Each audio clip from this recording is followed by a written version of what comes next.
I hope your wallet is ready, because 2023 seems to be one of the most insane gaming years in recent memory, with long-awaited titles finally coming out, big exclusives for every major platform, multiple new hardware releases, and some potential big surprise hits that could be huge if they turn out well. Now, totally let me know what you're looking forward to in the comments down below. If you are excited for 2023, then leaving a like on the video would be awesome. Subscribe for coverage on these games, and let's go. There are some long-delayed titles finally dropping in 2023, with Hogwarts Legacy being one of them. The first trailer teased a 2021 date, but it's now releasing on February 10th for current-gen consoles and PC, with PS4, Xbox One and Switch having to wait a bit longer. And I've been really impressed by the recent gameplay showcases. Hogwarts itself looks very detailed, and the outside world seems quite large too. The combat has more depth than I thought, and you even got the choice to tap into dark magic if you want, or chill out and take care of your beast at the Room of Requirement. This game is going to be massive in size and popularity if it's as good as it looks, and we will have many of those in 2023, like Star Wars Jedi Survivor that launches 1 month later on March 17th. Fallen Order crossed the 20 million players, and the sequel looks to be even bigger and better, with more open planets to explore by Mount as well, brand new force powers we can use, and a much requested ability to dual wield lightsabers.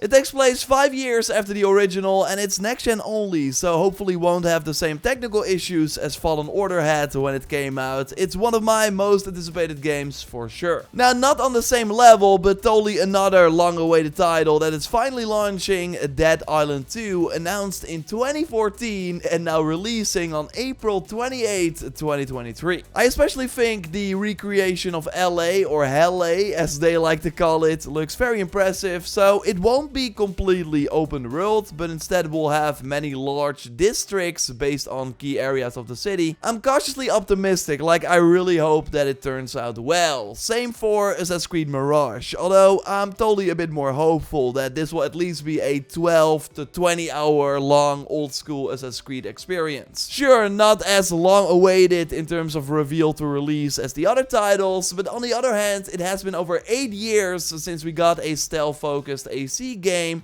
and while it will still use the engine and combat from Valhalla, it should overall be way more like the first game that started it all. Still no gameplay though, as the game has been delayed a couple of times internally, now planned seemingly for August 2023, but it might be even later. I will of course be all over it and keep you up to date here on the channel. Diablo 4 is of course also going to be massive when it launches June 6th, 2023, almost 4 years after its reveal at BlizzCon 2019. Recent hands-on previews were very positive and noted that the first act of the game they got to play already had 50 hours worth of dungeon and brand new open world content. Like, you want to set aside a lot of free time if you want to jump in. Also looking at the amount of depth in character customization, the amount of side content, not to mention the end game that we still don't know a lot about. This can completely consume you if you let it. And we will have multiple of those titles in the next year, with Starfield as another 100 hours plus RPG of course as well. Announced in 2018 with the famous 11/11/22 date,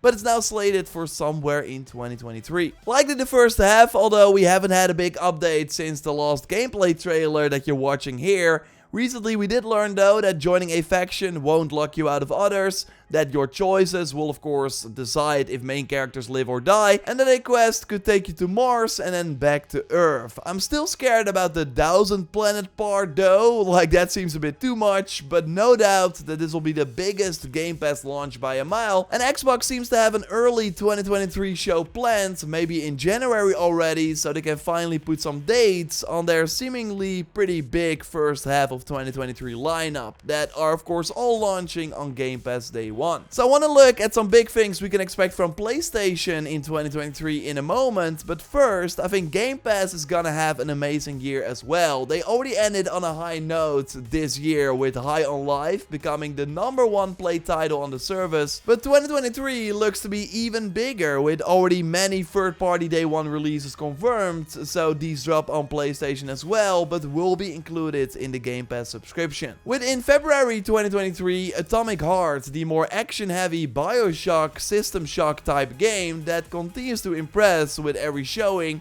Seems to have quite open levels as well, which I did not expect. Wukong Fallen Dynasty also looks great and more varied compared to Neo, which was the previous game from these developers. Flintlock is another promising looking single player title that is day one on Game Pass, just like the Pinocchio Bloodborne inspired game Lies of P, which should also be out in 2023. Now, of course, Hollow Knight Silksong is also planned for Game Pass Day 1 in 2023, although you never know with that game. Like, that is already a big third-party Day 1 on Game Pass lineup, but I'm sure more deals will be signed, and this is next to Microsoft's own games, so Starfield, but also Redfall from the Prey makers. I really hope this scratches that Borderlands itch that I'm kinda missing at this point, and that it's soloable as well, but could be a big launch, of course, if the game is good. So combine this with Forza Motorsport that is dropping somewhere in the first half as well, and Xbox already has a solid year. Now, if they can make sure that another big title like Avowed or Hellblade 2 launches in 2023 as well, then we might be looking at one of the best years for Xbox in a long time. Like the first Hellblade launched in 2017,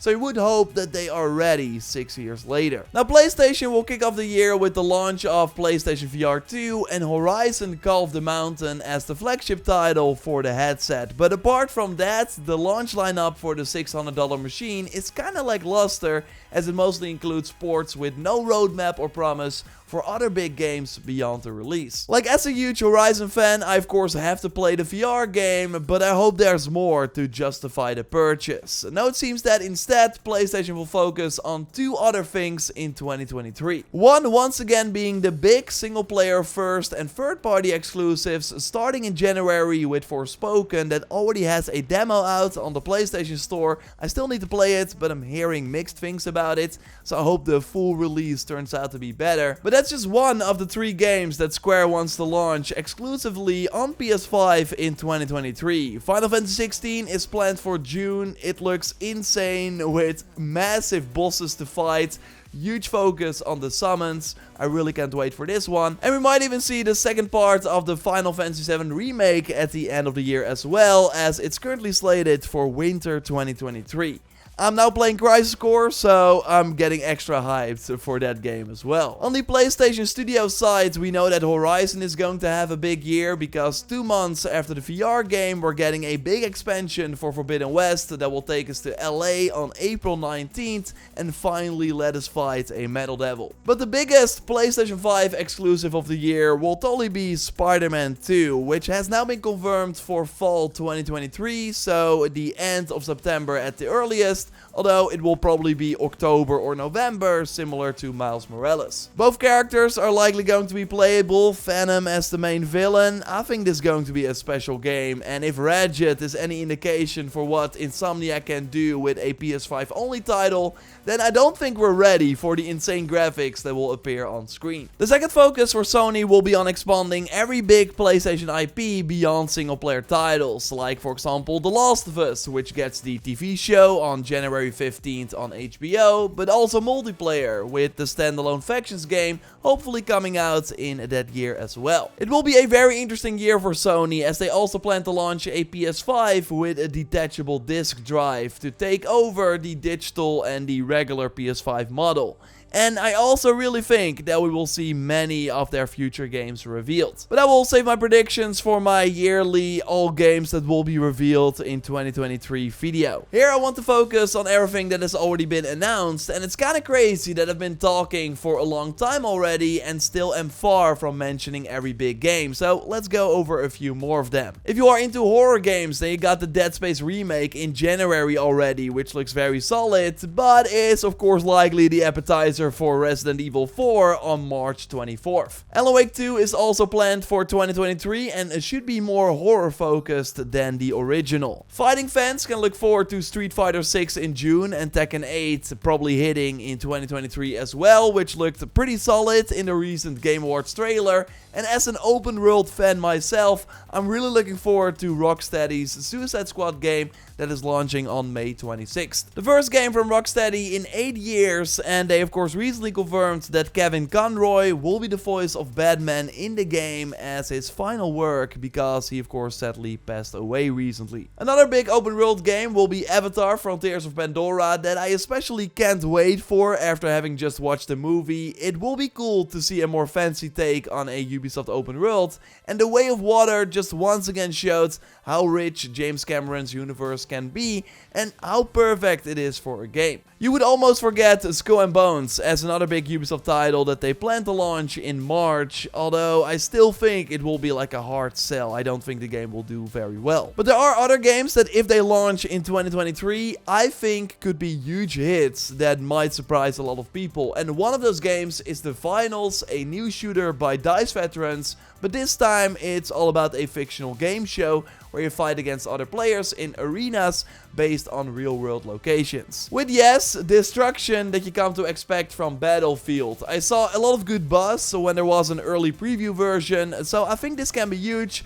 Also because there's no new Call of Duty game coming in 2023, so this can be the year for other shooters to get the spotlight. And I want to quickly mention the day before, as that's probably on some people's radar. It's still slated for March 1st, 2023, but it looks too good to be true for an online focused game, and nobody has played it yet. We've only seen very scripted trailers, so might be that we will not see the game. It will be at least very interesting to follow. Same for Black Myth Wukong, which is planned for 2023. Could be huge, but I can also see them push it even further. We will likely then still get some new gameplay in the new year. And of course, even though I don't cover Nintendo games here, Zelda Tears of the Kingdom is going to take over the world when it launches May 12th on Switch. We might even do some content on it as well. Like, if you would like to see that, let me know in the comments down below. Also, which titles are you looking forward to the most? Again, 2023 is crazy because I even forgot to mention The Lords of the Fallen. But I did discuss that title and way more other new games that were just revealed in a previous video that you can watch by clicking on the screen.